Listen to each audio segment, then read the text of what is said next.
Soyez les bienvenus dans cette édition d'information à voir. Diocèse de Grand Bassam.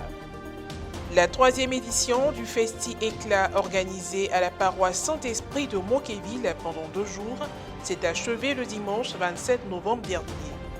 L'événement initié par l'évêque du diocèse, son Excellence Monseigneur Raymond Awa, a enregistré l'entrain et l'enthousiasme des festivaliers, enfants, jeunes et adultes. Le point de la journée du dimanche dans cette édition.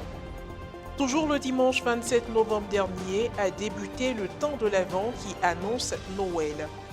Dans l'Église catholique universelle, cet événement a été au cœur de toutes les célébrations eucharistiques de la journée dominicale.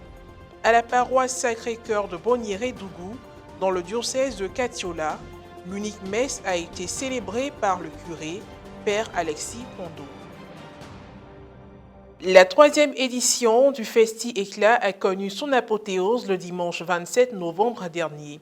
Ouverte à la paroisse Saint-Esprit de Moquéville dans le diocèse de Grand Bassam, l'événement a eu la participation de nombreux festivaliers. C'était en présence de son Excellence Monseigneur Raymond Awa, évêque du diocèse, de plusieurs prêtres, religieux et religieuses. Reportage Frédéric Monet, Morel-Poti. Après le palais de la culture de Tréchéville, la cathédrale Saint-Paul d'Abidjan-Plateau, le cap a été mis sur la paroisse Saint-Esprit de Moquéville dans le diocèse de Grand Bassam pour l'organisation de la 3e édition du Festi Éclat. Le dimanche 27 novembre dernier, les lumières se sont éteintes sur le Festi Éclat 2022. Durant 2 jours, ce grand événement de culture et de foi n'a laissé aucun festivalier indifférent, vu la convivialité et la fraternité qui étaient au rendez-vous.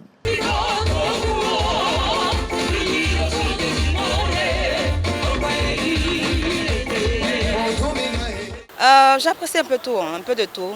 Et puis l'exposition des vêtements de l'abbé, l'évêque, le premier évêque du diocèse de Grand Bassam, Akishi. Vraiment, ça m'a ému. J'étais vraiment très ému. Il était placé sous la présidence de l'ordinaire du lieu, son Excellence Monseigneur Raymond Awa. On constate que ce sont les gens du diocèse de Grand Bassam qui prennent à cœur leur patrimoine, leur histoire et l'histoire de l'évangélisation cachée dans ce sol. Nous ne pouvons que nous réjouir parce que reconnaissons en cela que ce Festi Éclat répond aux attentes historiques, culturelles, spirituelles des diocésains de Grand Bassam. Sinon, il est ouvert à tous, surtout à ceux qui sont proches, je veux dire les autres chrétiens de la province ecclésiastique d'Abidjan. L'événement a également eu la participation des vicaires épiscopaux diocésains, dont le curé de la paroisse haute, Père Constant Digbeblé, celle de nombreux autres prêtres, des religieux et religieuses du diocèse et des autres diocèses. Vous savez, le pèlerinage, c'est tellement important dans notre vie de chrétiens, de croyants. On dépense beaucoup de millions pour aller à Lourdes, pour aller à Jérusalem. Et c'est tellement important pour nous, habitants de ce pays, Ivoiriens, Ivoiriennes, de revenir sur les traces de ceux qui nous ont apporté l'Évangile. Et je suis venu comme pour faire mon pèlerinage en visitant les différents centres. À travers les différents centres, je vois toute l'histoire de l'Église. J'étais heureux et puis ému de voir les chasubles, la mitre, les habits du premier évêque de ce diocèse. Les religieux et religieuses du diocèse, à travers leurs différents stands, ne sont pas restés en marge. Il faut dire que Notre-Dame des Apôtres, nous célébrons 125 ans de présence en Côte d'Ivoire. Donc nous avons aussi un stand avec tous les religieux et religieuses du diocèse. Nous avons présenté les articles, tous les objets qui viennent de nos différentes maisons de formation et nos maisons de communauté, comme des chasubles, des CD, des livres et un peu de tout, et même des chapelets. Ici, nous retrouvons toutes les entités du diocèse. Les entités du diocèse en ce sens que les mouvements et associations sont réunis et dans les stands, chaque paroisse, chaque mouvement essaie de présenter ce qu'il a de précieux, de culturel et historique à présenter. Cette 3e édition du Festi Éclat a été marquée par la présentation du pavillon de la foi avec le musée de la foi et le ciné-musée, du pavillon marchand avec les expositions ventes et l'espace gastronomique. Tout, j'apprécie tout en fait, tout. Quoi, Tout, les manger, tout, manger, les décorations, la nourriture.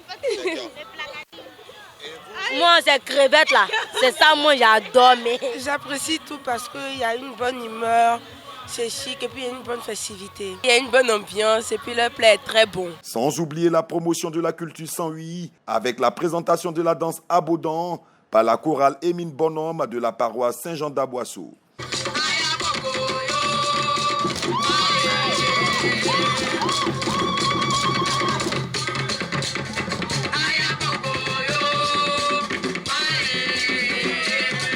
Soulignant que l'organisation du Festi Éclat 2022 dans le diocèse de Grand-Bassam a été pilotée par le père Jean Bronzo Kouassi, vicaire général du diocèse de Grand-Bassam, assisté des fidèles laïcs. Nous sommes très heureux d'être là, d'avoir réalisé avec la grâce de Dieu ce festival et tout se passe pour le mieux. Je n'oublie pas le volet culturel. Pour cette année, la culture de la région 108 a été mise en avant. Alors, nous avons reçu un groupe, une chorale qui nous vient de la paroisse Saint-Jean d'Aboisseau. Et au-delà des chants qu'ils nous ont proposés, nous avons vécu au rythme de la danse Abodan.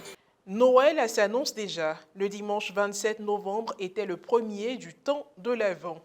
Dans le diocèse de Katiola, précisément en la paroisse Sacré-Cœur de Bonniéré-Dougou, l'unique messe a été célébrée par le curé, Père Alexis Pondo. À cette occasion, il a exhorté les fidèles à éviter de se laisser dominer par la routine, par un sommeil alourdissant et à se réveiller pour reconnaître et accueillir le Seigneur. La parole de Dieu nous dit, frères, sortez de votre sommeil. L'heure est déjà venue, car le salut est plus près de nous maintenant. Le Seigneur lui-même décrit ce sommeil, cette routine en ces termes.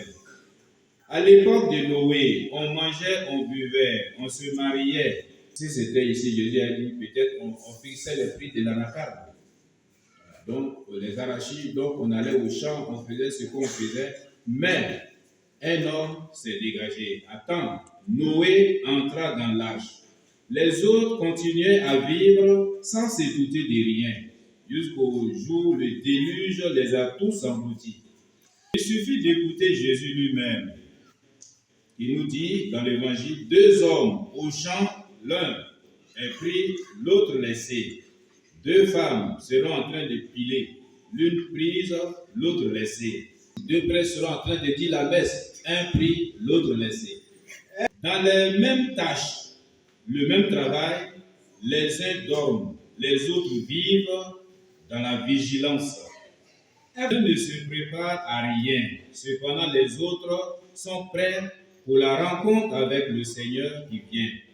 Dans le monde profane, lorsqu'une année nouvelle commence, l'on se souhaite une bonne année. Sur le plan religieux, ce dimanche a ouvert un nouveau cycle liturgique appelé Année A. Pour la circonstance, au nom des agents pastoraux, le Père célébrant a souhaité une très bonne année liturgique à l'Assemblée. Je voudrais vous souhaiter une très bonne année liturgique A. Bonne et heureuse année. De santé, de réussite, de persévérance dans la foi. Année de conversion réelle, surtout pour chacune. Année de vrai engagement à la suite de notre Seigneur Jésus-Christ, l'unique sauveur et médiateur entre Dieu et l'humanité. Nous sommes au temps de l'Avent aujourd'hui. Voilà, le temps que l'Église nous donne pour nous préparer, pour accueillir le Messie, le Sauveur qui vient bientôt. C'est vrai qu'il est déjà là, il viendra. Donc on prépare son arrivée. Alors, c'est une joie de savoir que l'Église pense à ses enfants. L'Église leur rappelle ce qu'il faut pour partir avec le Seigneur un jour quand il viendra. C'est la fin de cette édition d'information. Merci de l'avoir suivi. Je veille sur vous. À très bientôt.